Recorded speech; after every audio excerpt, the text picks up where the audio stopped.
మొన్న వెళ్ళారండి, చంద్రబాబు నాయుడు ఇంటికి వెళ్ళాడు, అన్నీ మాట్లాడుకున్నాడు. ఏం మాట్లాడుకున్నాడో తెలుసా?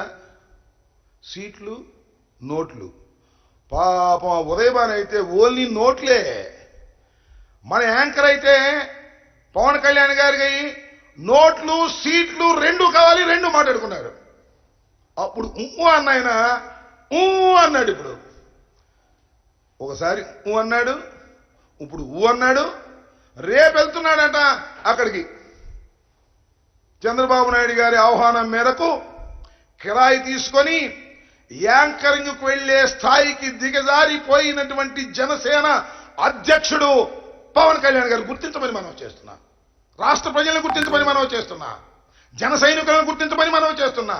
ఒక అసమర్థుడైన కుమారుణ్ణి కనకపు సింహాసనమును ఎక్కించాలని ఒక శునకాన్ని ప్రయత్నం చేసే విధంగా తండ్రి ప్రయత్నం చేస్తుంటే, ఆ ప్రయత్నాన్ని, ఈ శునకాన్ని కనకపు సింహాసనమును ఎక్కించేందుకు మన ప్రబుద్ధుడు జనసేన పార్టీ అధ్యక్షుడు వెళుతున్నాడయ్యా. మీ స్థాయి అది. చివరికి అసమర్థుడైనటువంటి లోకేష్, సరే అసమర్థుడు అంటాం ఎందుకులే, ఆయన ఎక్కడ గెలవలేదు, ఈయన ఎక్కడ గెలవలేదు, ఇద్దరు గెలవలేదు. కాకపోతే అతనికి ప్రజలు ఎగబడి చూసేటటువంటి లక్షణం ఉంది. ఎవరికి? మన పవన్ కళ్యాణ్ గారికి. ఆయన చెప్పాడు కదా చాలా సందర్భాల్లో, నన్ను చూడటానికి వస్తున్నారు తప్ప ఓట్లు వేయడానికి రావట్లేదు. ఇవాళ రేపు కూడా చూడటానికి వస్తారు. ఏం ఆర్భాటం అండి దాని దుంపదెగా.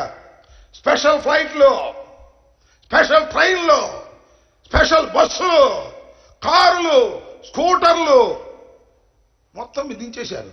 బాగా ఉంది కదా డబ్బు, దోచేసిన డబ్బు. చంద్రబాబు నాయుడు గారు 14 సంవత్సరాలు ముఖ్యమంత్రిగా చేసి ఈ రాష్ట్రాన్ని దోచుకున్న డబ్బు ఉంది కదా, ఆ డబ్బు పెట్టి రేపు తిరణాలుగా చేయాలని ఆ తిరణాలకి యాంకర్ను తీసుకెళ్తున్నారు. మన బాలకృష్ణ బంధు యాంకరు, క్యాష్ సీట్లు నోట్లు ఉన్న యాంకరు ఈ పవన్ కళ్యాణ్ గారు. ఇద్దరు వెళ్ళి లోకేష్ గారు గొప్పోడని చెప్తారా? ఏమో చూడాలి. రేపు మాత్రం చాలా కామెడీ ఉంటుంది సినిమా. ఎందుకంటే లోకేష్ గారిని ఒక మాట అడుగుదాం అనుకుంటున్నా, మీరే అనుకోకపోతే. పవన్ కళ్యాణ్ సోదరుడు అనమనండి రేపు, లేకపోతే సోదరుడు పవన్ కళ్యాణ్ గారు అనమనండి. ఏమంటాడు తెలుసా? పవన్ కళ్యాణ్ సోదరి అంటాడు, లేదంటే సోదరుడు పవన్ కళ్యాణ్ అంటాడు. ఇంతే అతనికి వచ్చింది.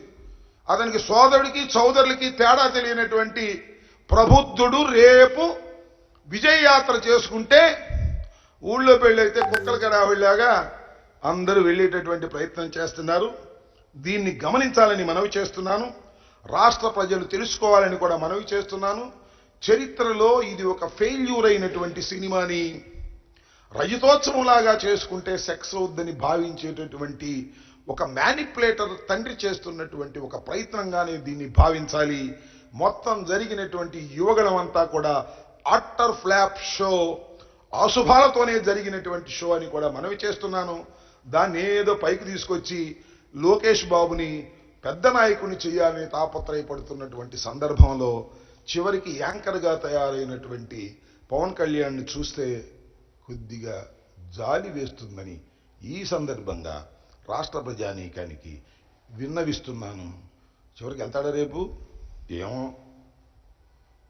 ముట్టకపోతే వెళ్ళడు, ముడితే వెళతాడు. అది జరిగే విషయం.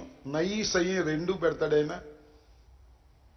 ఎప్పుడైతే ప్యాకేజ్ అందితే సై, ప్యాకేజ్ అందపోతే నై, మధ్యలో అంతా సెటప్ చేసేది, సూట్ కేసులు మోసేది నాదెళ్ల మనోహర్ గారు. ఇది మొత్తం షో.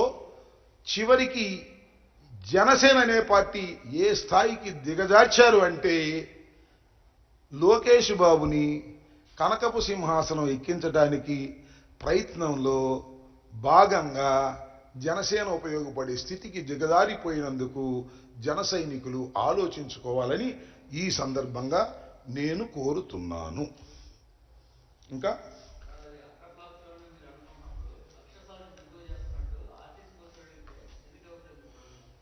ఆర్టీసీ బస్సులు వాళ్ళ ఇష్టం అండి. ఆర్టీసీ వాళ్ళు డబ్బులు ఇస్తే ఇస్తారు. That is left to their. ఇవ్వలేదని వాళ్ళు చెప్తే ఎట్లా నమ్ముతారు మీరు? వాళ్ళు చెబితే నమ్ముతారా? వాళ్ళు అట్లా చెప్తున్నారు. చంద్రబాబు నాయుడు గారు అట్లా చెప్తున్నాడు, ఆర్టీసీ బస్సులు మాకు ఇవ్వడం లేదని. వాళ్ళు ప్రైవేట్ బస్సులు పెట్టుకున్నామని చెప్తున్నారు. సో ఆర్టీసీ బస్సులు అయితే లెక్క తెలిసిద్దని అడిగి ఉంటారు వాళ్ళు, బహుశా నా ఉద్దేశం. లేకపోతే మాకు 5,000 బస్సు వచ్చింది, 6,000 బస్సు వచ్చింది రేపు ఈనాడులో రాసుకోవడానికి. సో ప్రజాస్వామ్యంలో ఏ పద్ధతుల్లో అయినా ఆర్టీసీ వారికి డబ్బులు కడితే వాళ్ళు ఇస్తారు. వీళ్ళు ఎక్కడ జరిగిందో ఏమిటో ఇన్ని ఆరోపణలు చేస్తున్నారు చంద్రబాబు నాయుడు గారు. స్పెషల్ ట్రైన్లు పెడుతున్నారు, విన్నాను. నిజమేనా స్పెషల్ ట్రైన్లు పెట్టేది? స్పెషల్ ఫ్లైట్లు ఏంది ఇది నాకు అర్థం కాల. స్పెషల్ ట్రైన్లు, స్పెషల్ ఫ్లైట్లు, స్పెషల్ కార్లు, స్పెషల్ బస్సులు, స్కూటర్లు, లారీలు, లొట్టిపెట్టాలు ఏ చేస్తున్నారు సర్కస్ లాగా. పాపం అసమర్థుడి విజయోత్సవ సభకి ఈ రకమైన కార్యక్రమాలు చేస్తున్నారు.